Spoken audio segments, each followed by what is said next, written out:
From KGW News, this is Straight Talk with Laurel Porter.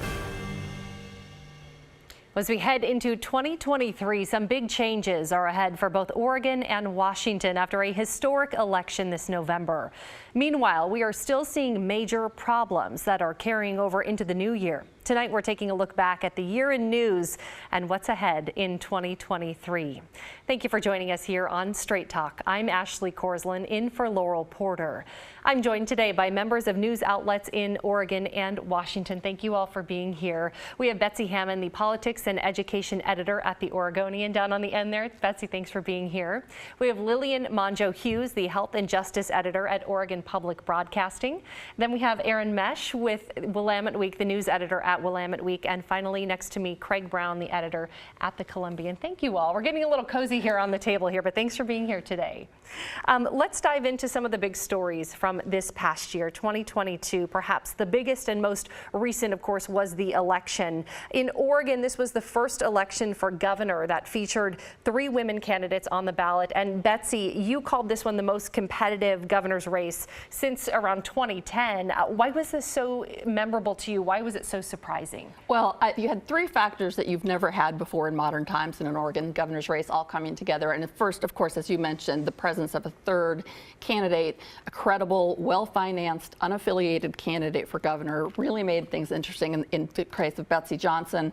And then there was the money. $70 million in ads. I know we were all wishing we could see even more of them. That was almost twice the previous record. And then finally, we had polls near the election time that showed the Republican candidate Christine Drazan ahead. She was always within the margin of error, but you know, that's right.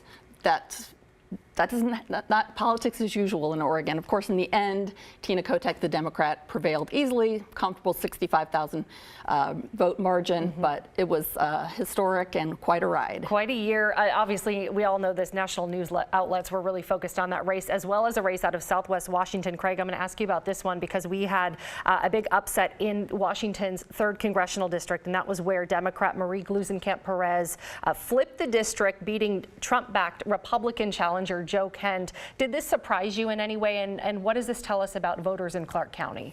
Well, it did surprise me. I thought that the conservative values in Southwest Washington would end up winning the day, but it turned out, I think, that the Trump endorsement was, and Joe Kent being a very conservative person, was just a little bit too much, especially in Clark County, where he won by 20, or where Gluesenkamp-Perez beat him by 22,000 votes. So district-wide, he ended up winning by only 2,000 and some. So I think Clark County is a little more moderate than what people had thought. Now, Oregon also had a district flip after some redistricting had been done. Central Oregon's District 5 particularly went to Republican Lori Chavez DeRemer. Aaron, what do these results really tell us about the state of the Republican Party in Oregon and also the Democratic Party as well? Well, I think Republicans should thank their lucky stars that the Democrats made a series of tactical errors in that race, which, depending on who you ask, you could say that they nominated a candidate who was unpopular with the President of the United States, for that matter, and with the party, or maybe that they received a lack of national support. Overall, what does that say? I think that you saw Republicans with an enormous amount of headwinds in this election, and they didn't see very many good results out of it. The amount of money that Phil Knight spent on the governor's race to not really get that close, either with the independent candidate, Betsy Johnson, or with the Republican, not that great a year for them. And there had really been so much talk about this red wave, not just in the Northwest, but also nationally, that really didn't come to fruition, so which is interesting. However, on the other side, Oregon's Democrats, they did lose the supermajority in both the Senate and the House. So Lillian, what impact might that have on trying to get legislation through in the next legislative session? Well, you know, they've had enough members in both chambers to get anything through that they wanted, and that's especially gone to their ability to raise taxes without any Republican votes. And I think that ability will really be hampered going forward here. If they want to raise taxes, they'll need a Republican vote, and that's a pretty big deal. For some of their other legislative priorities, it's less clear that it'll make a huge difference, but for those things where you need 3/5, it's going to be a significant change. I want to take some time to talk specifically about some of the local Portland races.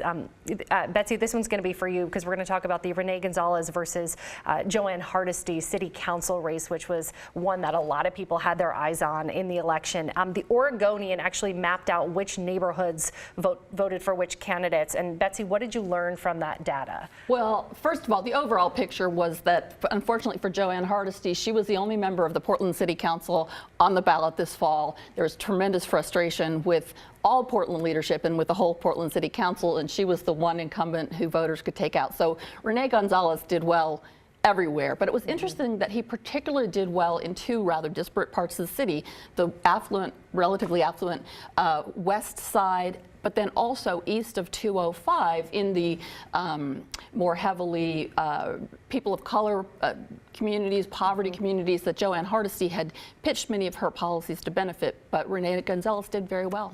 Aaron, what will you be particularly paying attention to with the new council as they start to work together in 2023? Anything that stands out to you? Well, the clock's already ticking on them, right? Because of charter reform, True. they're all lame ducks immediately. Right. They've really got 2 years to try to get their house in order before we see an enormous change. And given that it's a fairly conservative city council, by Portland standards at least, and given the possibility of a fairly radically leftist city council in 2 years, I would imagine you see them sort of building little walls against that.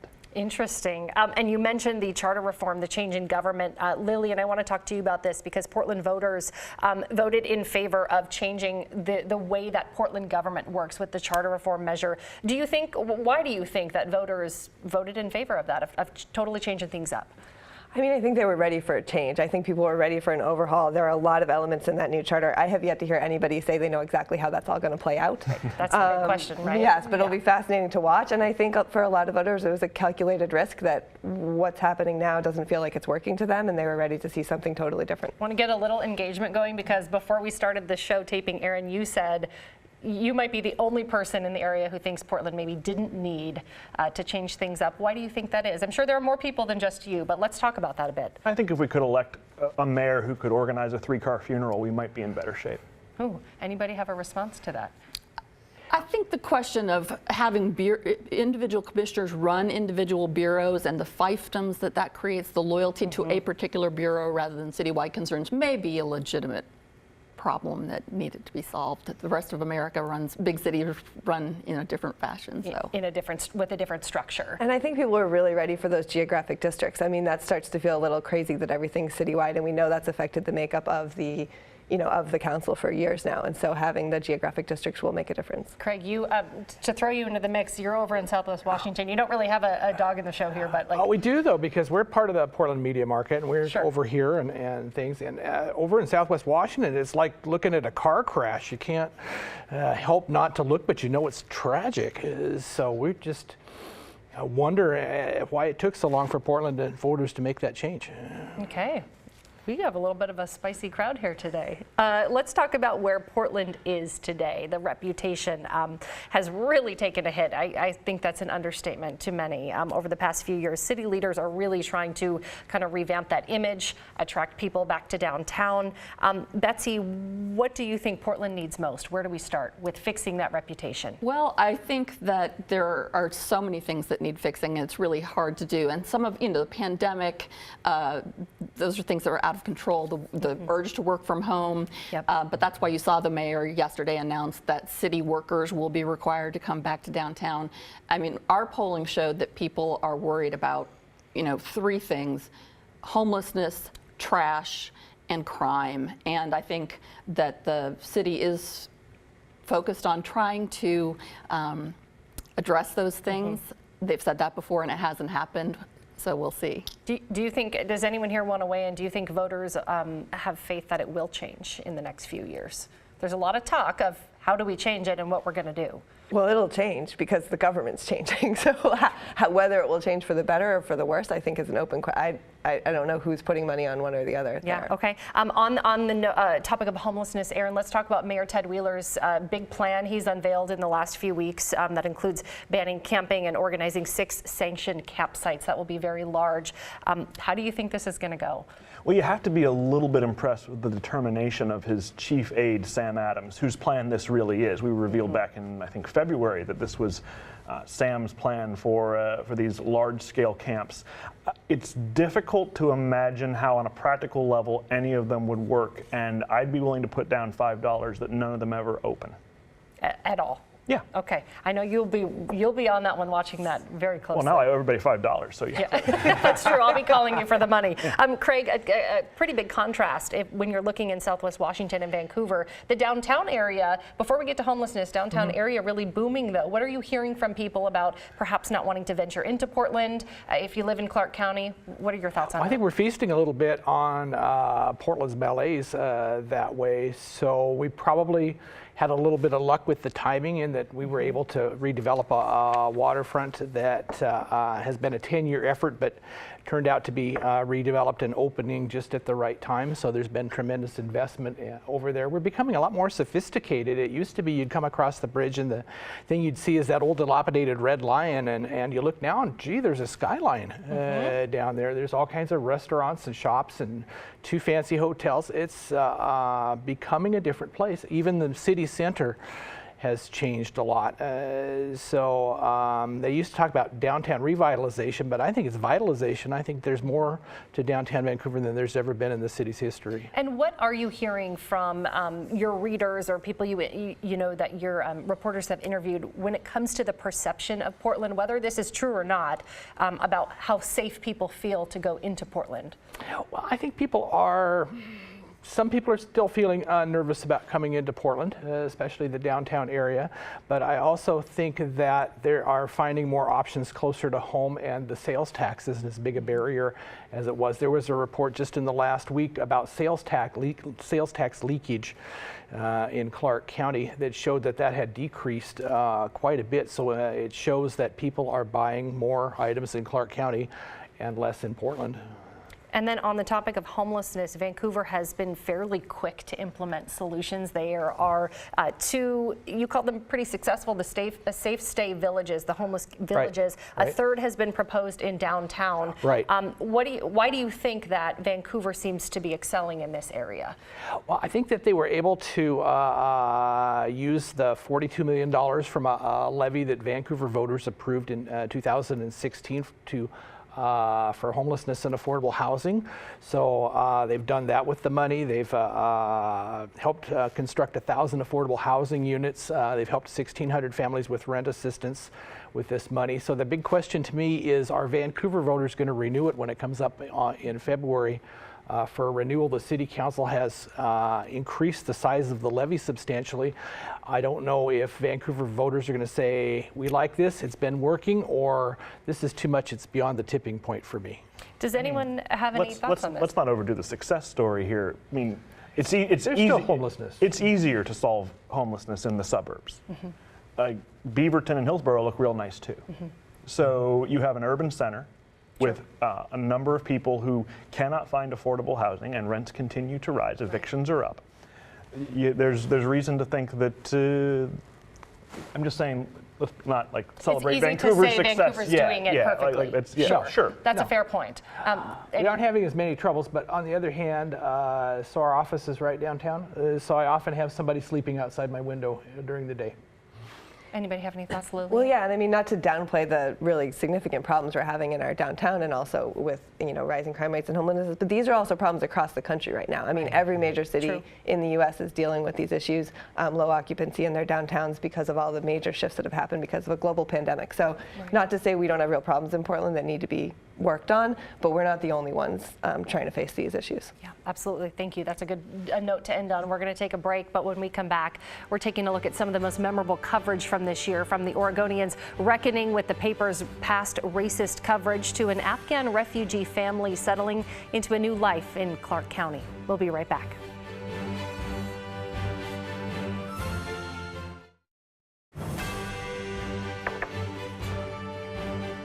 And welcome back to Straight Talk. We are taking a look back at this year's news as we finish out 2022, and we wanted to take some time to highlight some unique coverage. I'm joined today by editors from the Oregonian, OPB, Willamette Week, and the Columbian, who all have some really special projects that your teams have put in a lot of time over the last year. So Betsy, I want to start with you. The Oregonian really tackled an interesting project this year to dig into your own paper, the Oregonian's history of racist coverage. And this project, Publishing Prejudice, revealed that founder Henry Pittick allowed for coverage by editor Harvey Scott that really reinforced white supremacy in Oregon. Why decide to look back through this series and look back at this coverage? Well, we were really inspired by the racial reckoning that followed the murder of George Floyd, and we're not the first newsroom to really take a critical look at our own coverage.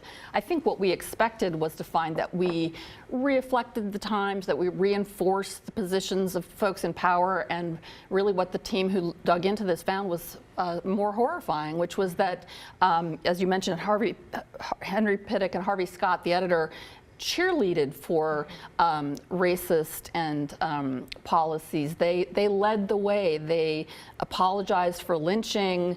They urged for Jim Crow coverage. They, through editorials, but also news coverage, fought giving women and people of color the right to vote. There was a lot not to be proud of. They crusaded for non-unanimous juries, which we, as the project pointed out, carried through with racist implications until just a couple of years ago. And then we also dug deep into our coverage in the 1940s and how we shamefully papered over the true horrors of the mass incarceration of Japanese Americans in Oregon. And you know, for that did cause our editor-in-chief to issue an unreserved apology for what our newsroom helped do to our state. Yeah, to its people. And current editor Therese Bottomley did issue that apology. What was the reaction from your readers to this series? We were bracing for a lot of blowback, mostly people being horrified at what we had done, and then also people objecting to us being maybe too woke and trying to look at long ago actions through a 2020 lens. And we were really gratified that most of the reactions seemed to be appreciation that we really did take a very frank look at what we had done, and I think for the apology and for the tone that was struck about understanding the harm that had happened. Well, Betsy, thank you for telling us about that series. Aaron, Willamette Week documented vacant buildings all across Portland. This is a series called Chasing Ghosts. Tell us about this, and why was this work important to you? I'm so excited about this project. It's a weekly column we put out where we look at one vacant property every single week and try to explain to readers why it's vacant. The engagement we've gotten from our readership on this has been tremendous. Probably the most interested readers have been in a series we've done since I've been editor. Why do you think that is? I think it's because people look in their own neighborhoods and they have mysteries that they pass by every single day, and it's like part of their daily fabric of their life, and they just wonder, why would this building stand empty for 30 years, or why did this restaurant disappear? I loved it. What happened? What went wrong?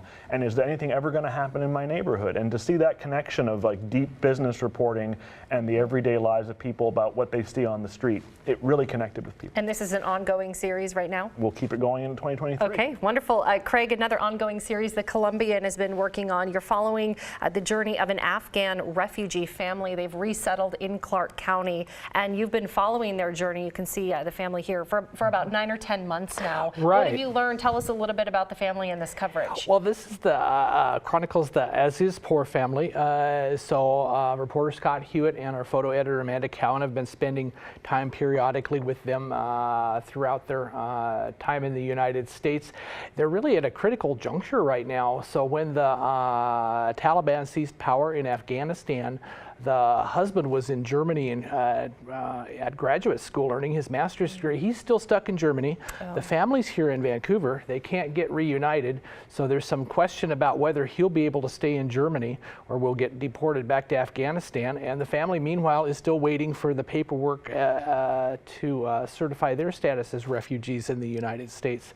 So it's at a real critical juncture. So not only are they learning the American culture, Some of them didn't speak very good English, so they're learning a new language.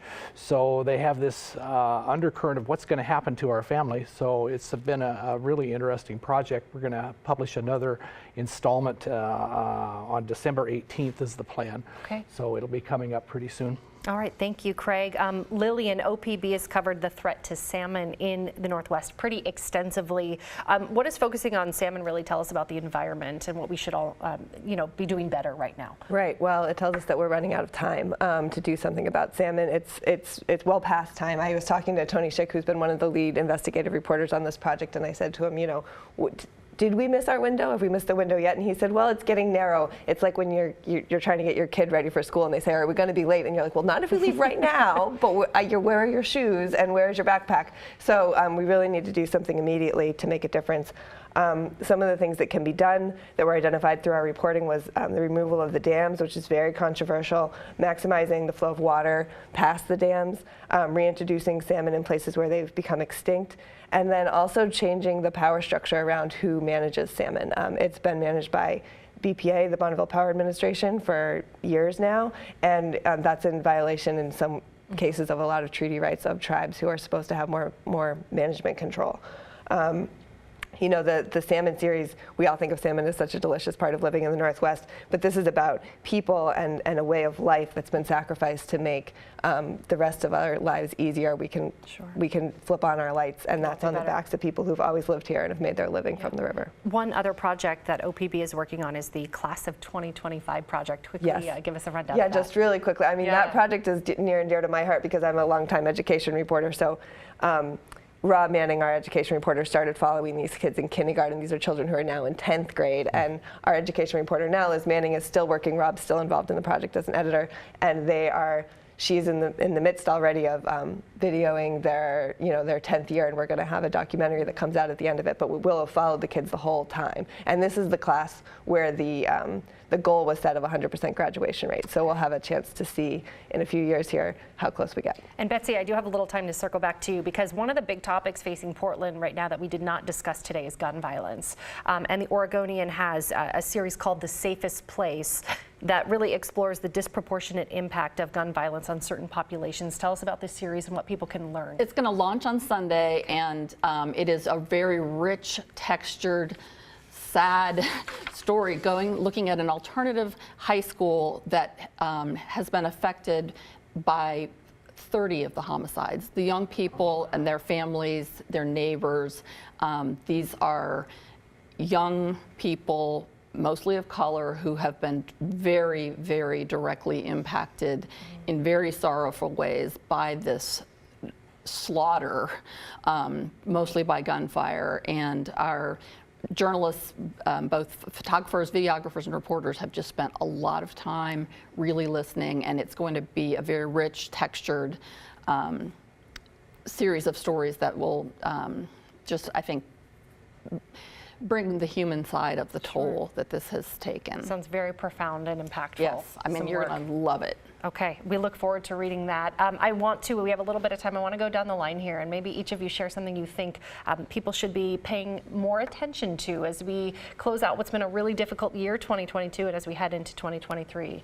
Putting you on the spot a little bit. Craig, let's start with you. I think people need to pay attention to housing prices. So that's going to be a big factor in solving so many problems that we have, especially homelessness. So they're starting to trend downward in Seattle. So, but our rent's going to get any cheaper? There's a lot of new housing under construction, but it looks like it's still going to be unaffordable. So I think that's a big thing to watch. That would solve a lot of our community problems. And quickly, Aaron. I think the interconnectedness between the work from home era and what our downtown core looks like is going to be a really interesting conflict. And you've seen that with the mayor trying to get people to come back to work at City Hall. You're going to see it with big businesses and the Standard Building and elsewhere. It's going to be a lot problem. of push and pull there. Lillian? I think we should be paying very close attention to our healthcare system throughout the state. Hospitals are overburdened right now, but there's this current respiratory virus crisis, but part of the reason they're so overburdened is this ongoing nursing shortage. I also think Measure 111, which didn't get that much attention, is really potentially going to change the way the state decides it needs to insure people, and that's going to be a huge And shift. Betsy, quickly, you can close out the show today. I'm going to echo Craig that housing and the creation of 30,000 housing units, what are the barriers, what policy changes can be made to make that happen, super important. And then as the education editor me says, the kids are suffering. The kids had tremendous learning loss from the pandemic, and there needs to be more urgency about all the tricks we can bring out to help them catch back up to where they need to be. Well, thank you all for being here and for all the really important work you're doing in our communities here in the Northwest. I appreciate you taking the time to talk to us today. And thank you for watching Straight Talk. Remember, you can get Straight Talk as a podcast. Just search for KGW Straight Talk wherever you listen to podcasts. We'll see you next week when we're meeting with a new group of women elected to Congress in Oregon and Washington. Have a good week.